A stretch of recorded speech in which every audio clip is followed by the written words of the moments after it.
All right, Rob, let's stick with baseball, but go to Houston. And the former GM of the Astros, Jeff Luhnow, is running his mouth. Of course, he was fired along with the manager, A.J. Hinch. And Luhnow spoke with, what was one of the TV stations down in Houston for an interview.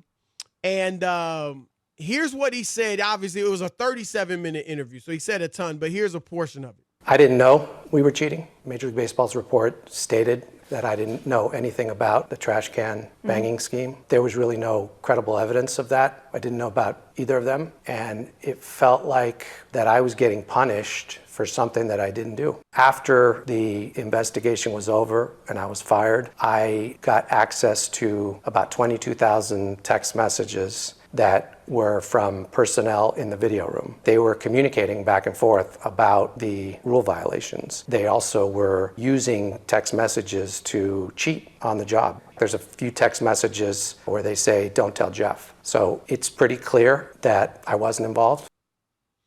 All right, here's what I want to throw out to you, Rob.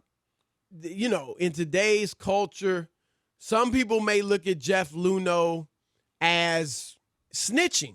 You know, he's not throwing out names, at least that we heard. I haven't heard that. But he's just saying, look, I wasn't involved. It was them. And some of the people that were involved are still working in the Astros organization. I got fired, but I was totally innocent. Here's how I look at it. I don't look at it as snitching and a negative. I'm putting myself in that position. And if my reputation was besmirched, yes, besmirched, my reputation was sullied, and people thought I was a cheater, and I got fired. He may get another job later somewhere. But, you know, I got fired, and I know I was totally innocent. I know the evidence backs me up. I'm sorry. I'm coming out and saying it. Now, again, you don't have to throw other people under the bus and say, oh, it was so-and-so. It was so-and-so. But I don't have any problem with him just clearing his name, saying, look, I didn't do it. All right? I didn't know anything about it. I'm not a cheater, and I was innocent. I could not disagree with you more on this for Lunhow from this standpoint, Chris. It happened under your watch. Shame on you that this was going on and people were banging garbage cans and there was a TV set up and you're the general manager and you were totally oblivious to it. That's the problem I have. I get it. If you were cleared by Major League Baseball or they said that you really didn't know what was going on, but your job is to know.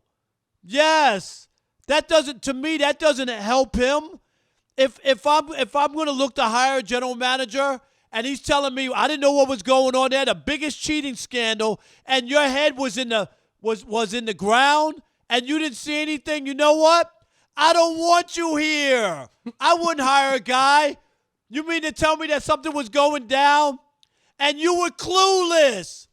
That's an excuse? Hey, hire me. I was clueless. I didn't know what was going on. No, that was them. I was at the ballpark for 12 hours a day. I didn't hear those garbage cans being banged. I didn't understand why we had a higher batting average at home. I didn't understand. What? Well, look, you made yourself look worse, Chris. Keep your mouth quiet. Take your lumps. You were a part of a team that got busted cheating. Your name is attached. These are two separate things. I have no problem with him saying, explaining the story. Now, he didn't, from what I saw the interview, I saw some of the video. He wasn't ranting and raving. He wasn't, doing any of that. He just was answering her questions and clearing his name and doubling down on it. I got no problem with that. Now, what you brought up is another issue in my mind, but you make a good point. What it points to is, okay, you're not a cheater. You're an honest man, we believe. But your job, the fact that nobody in that organization. Thank you, Chris. Thank you. Nobody respected you enough, because he said it in the interview. I'm going down there on a regular basis, telling them we're not doing this right. Nobody pulled him aside, we're not doing Chris. that right. Nobody. Right.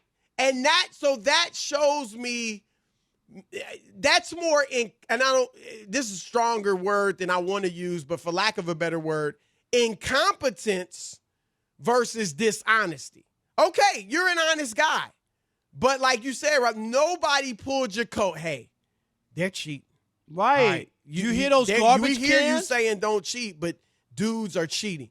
That, and beyond somebody not telling him, there also is this, Rob.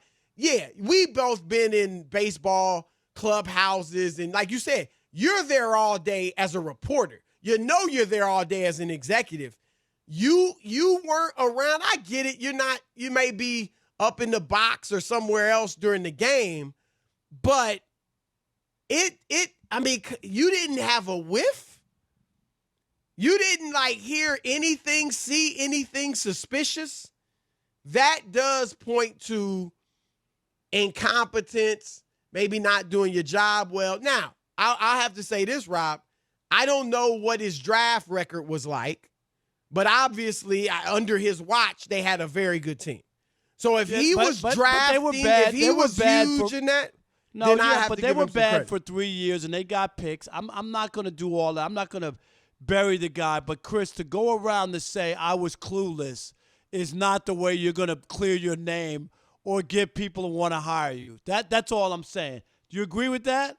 That basically saying I was clueless. I would have to really look more at his draft record. If he was like the main guy responsible for putting that team together, which is a great team, then, and I'm looking at him, okay, he's an honest guy. Okay. He maybe didn't have the relationships. Nobody, went to him and told him what was going on. He didn't pick up any clues or anything. Okay, that's a knock.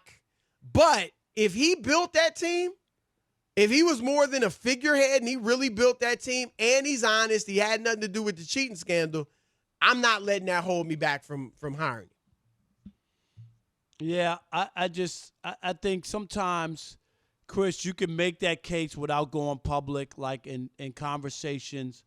And if anybody does their due diligence, like if a job were to come open or he was to make an inquiry, just say, "Can you read the report?" I'm not going to go public and go and rehash all this and open up all these wounds.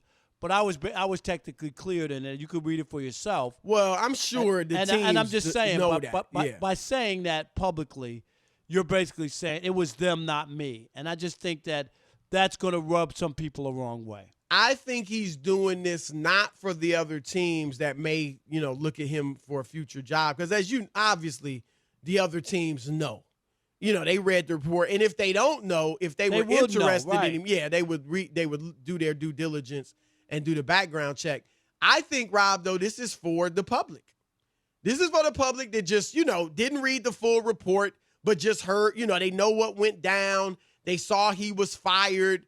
They probably assumed he had something to do with it. This is also, Rob, for your friends, for your family. So he can hold his head up high in church, you know what I mean? I mean, all that, yeah. If he's that type of guy, this is for the people you know.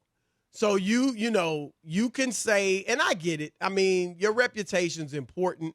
It's not always, the time to go out there and say something publicly about it, but I don't blame the guy. He did, like I said, he wasn't throwing guys under the bus and naming names and all that, at least that I saw. Right. So I'm fine with it.